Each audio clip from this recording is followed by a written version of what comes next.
and welcome back to the Suitcase Settlement series. My name is Beth Ward and I head up the partnerships here at Skybound Wealth Management. Now, in today's episode, it's one every expat needs to hear, but probably hasn't. And that is having an insurance policy doesn't mean you're actually protected. So we'll really look to unpack that, what true protection looks like, protection that covers your health, your income, your life, and your family. Not just something on paper, but a real safety net that's portable, global, and designed to move with you. This is more than just a checklist, it's a shift in mindset from thinking of insurance as a cost to understanding it as the foundation of financial freedom abroad. So if you've built a life overseas, this is the episode that could help you actually protect it. Today, I'm joined by Jonny Lumb, Senior Financial Planner at Skybound Wealth Management, and Jonny has over 17 years of advising clients within the Middle East. Welcome, Jonny. Thank you, Rob. Thank you for having me. So, Jonny, before we kick off, can you give us a brief overview of who Skybound are and how you support clients here? Yeah, absolutely. So, at Skybound Wealth, we look after and advise thousands of expats across the globe. We provide financial planning advice. And what comes with that in wealth management is obviously we're looking at growing our clients' money and investments. But the cornerstone of any solid financial plan really starts with protection. Really understanding what policies our clients have in existence, whether it is actually fit for purpose today. Our lifestyles, our lives change. You know, as we move abroad, our jobs change. Families or additional members of the families change. So our requirements change. And protection policies, they should be adaptable. They should be able to change to our clients' circumstances. So one of the services that we provide to our clients is really a review of what they have in place, and really a better understanding. We want all our clients to be able to leave that meeting and understand what they have and understand whether it's actually going to be fit for purpose, given their new lifestyle, their new liabilities, if you like. So, Jonny, let's talk about the big difference between being insured and being protected. Yeah, look, there's a massive difference. Being insured means that you've got a policy. You have something in place.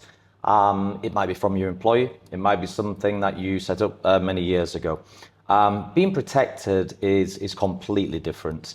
Being protected, you've had a professional review your circumstances, your lifestyle, your time frame, your liabilities, your requirements, and then purposefully built a tailor-made plan around having the right protection policies to meet your liabilities.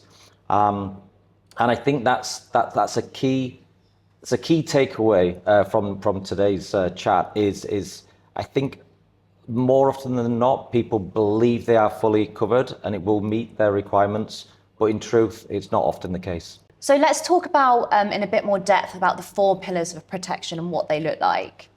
Yeah, look, when it comes to protection, the 4 key pillars are having the right health insurance, having the right life insurance, having the right critical illness cover, and having the right income protection as well.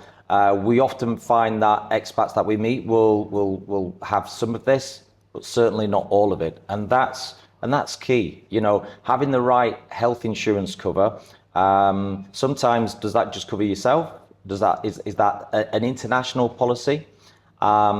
With life insurance, that life insurance, it could be yourself, your spouse. Are there some insureds there suitable for your needs? Critical illness one is the one that's often missed, but the stats are there for everybody to see. You know, sadly, 1 in 3 of us will be diagnosed with a critical illness during a lifetime. And that's not to be mixed up with medical insurance. Medical insurance, healthcare cover is there to provide you cover during medical treatment. Critical illness cover is really there to help you financially if you're out of work for a long duration. So don't get that mixed up. And then you've got obviously income protection as well. If you're off work for a long period of time through illness, what protection do you have in place to replace that income in there? So yeah, really, I often see clients will have one or two of these, but they'll never have the whole suite. And it's important that you do. So many expats may get employer protection when they move to the UAE. Talk to me about why sometimes that falls short for clients. Look, I think employee provided insurance is really, it's a tick box exercise for the employees. When you start to evaluate the benefits of that particular policy, it often falls short of actually what's required. So in many cases, an individual top-up plan to bridge that gap is key. Also, they're not portable. Okay, you leave an employee, it's not as if you can take those benefits and move to and take them to the new employee. So that's a key consideration as well. There's sometimes bridging that gap between jobs, looking for jobs. You might not actually have any insurance at all. And that unfortunately happens from time to time. Clients have probably never seen any of the policy documents. They've probably actually said, yeah, you've got some employee benefits here, but what do those policy documents look like? What are the clauses in those policy documents? And rarely does that insurance, that protection, provide critical illness cover. I've not seen a case yet where employee benefits include critical illness. It's very, very rare. And it's also very rare that it will also cover, the benefits will cover the spouse as well, in terms of life and critical illness cover. So I think there's an impression that employees' benefits will cover the family. In truth, it's really, the person who's just employed by the business. So what's some of that real world costs of getting that wrong? Look, it's heartbreaking to see, but you like me will see probably every month or so just giving pages on community websites where a family or individuals have received bad news and they haven't got protection in place, and so it's hard. Like I say, it's heartbreaking to see, but that's the reality of it. This isn't hypothetical, stories. This is real life people, just like me, just like you, with family members who have not got protection in place. And this is kind of, this is the next step, is to ask other people to help them, finances. So, how it can go wrong is financially is just that. We've heard of all the stories, families not being able to repatriate bodies, people whose healthcare, medical insurance hasn't been able to cover all the bills.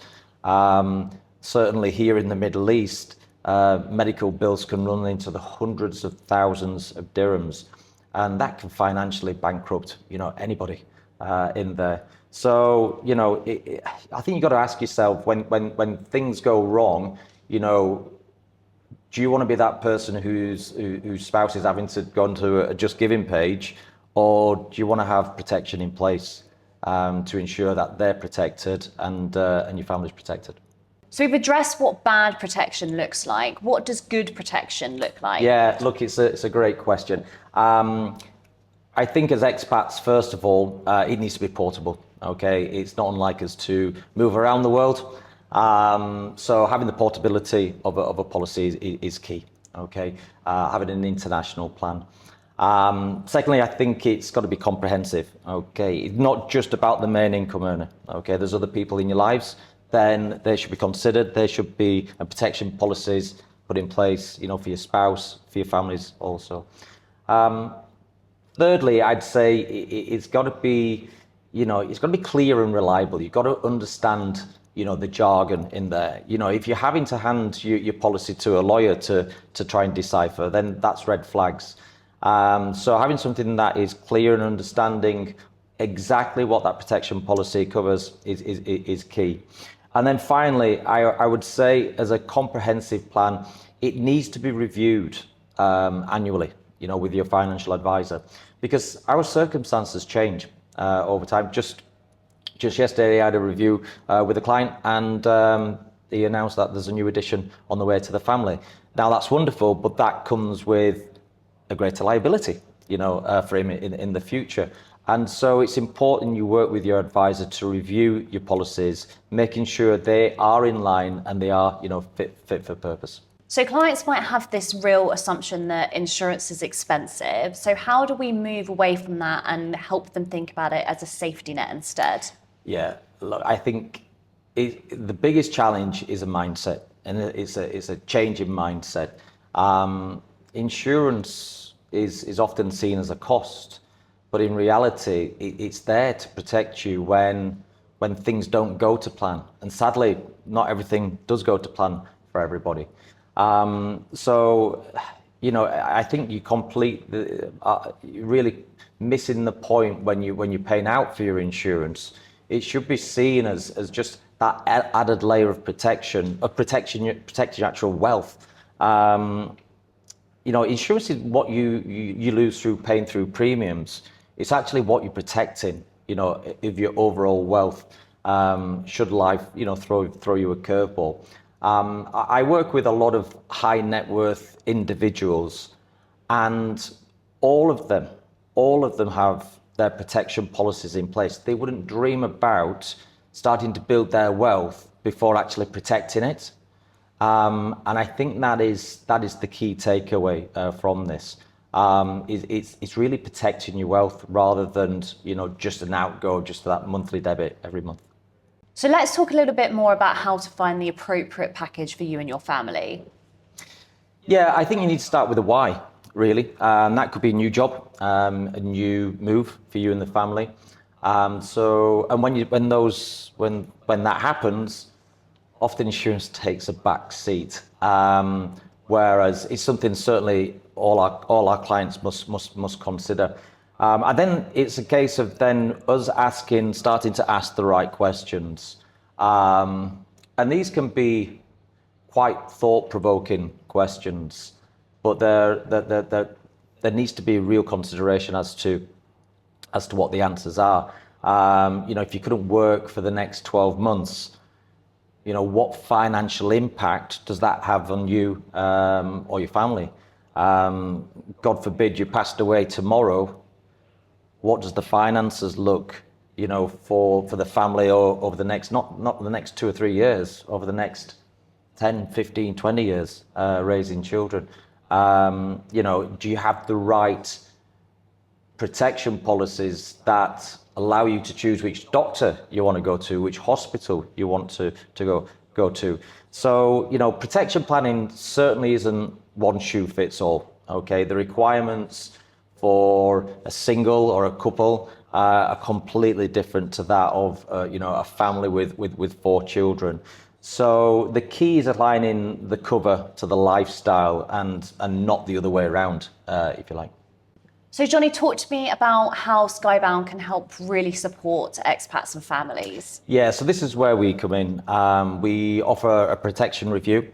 It's not a product pitch, okay? It's to identify gaps, it's to explain options, and to integrate cover into our client's overall financial plan. You don't need more policies. You just need the right policies. With somebody who understands expats, somebody who understands, jurisdictions and how to build real life protection for families. So Johnny, for those who are listening today, what one piece of advice would you give them? I would say don't wait to realize that the plan that you have doesn't work. I'd say check it now. Great, thank you so much. There's some incredible insight there. Thank you so much everyone for watching today, and we'll see you next time.